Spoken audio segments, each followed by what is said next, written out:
Our first and most affordable controller option is the uControl ZP5 Zone Processor.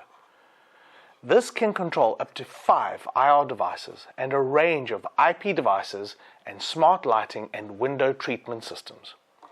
The uControl ZP5 is best suited to installations where you're using a TV and not a projector, where no more than 5 devices, including the TV, need IR control, where the AV receiver will do all the source switching, and where all the AV gear needing IR control is located close to the TV. Why is this? Because all 5 IR ports are on the ZP5, and while not impossible at all, it is a hassle to extend the IR transmitters that plug into them. The second controller option is the MHUB 411, also called the MHUB MINI. This can switch up to 4 source devices to up to 2 display devices, and has 4 device IR ports for sources, 2 display IR ports, and 2 additional IR ports, bringing the total IR device control count to 8. It too can also control a range of IP devices and smart lighting and window treatment systems.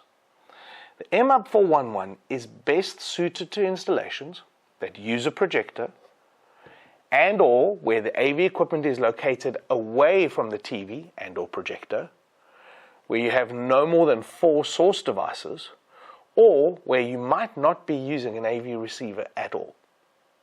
So why is this? The MHUB 411 has inputs for up to 4 18 gig 4K source devices. So even if you're using an AVR, the source switching experience is usually way better here than what's built into the AVR. And if you're not using an AVR, it might be the only worthwhile source switching experience. The MHUB has 2 individual display outputs. One is HDMI and the other is a 40-meter HD base T output with an HDMI mirror. The HD base T output means that you can locate the AV equipment further away from the TV or projector, because the IR control and HDMI feed to that TV or projector will run over up to 40 meters of Cat6 cable from the MHUB to its display receiver. If you're using only a projector, you have a single Cat6 cable delivering IR control and the HDMI signal from the system, without having to add an HDMI extender or pull a long expensive HDMI cable and still somehow hack an IR extension for your control. If you're using both a TV and a projector in that one room, the dual discrete outputs of the MHUB and built-in uControl make it so much easier to switch between the two.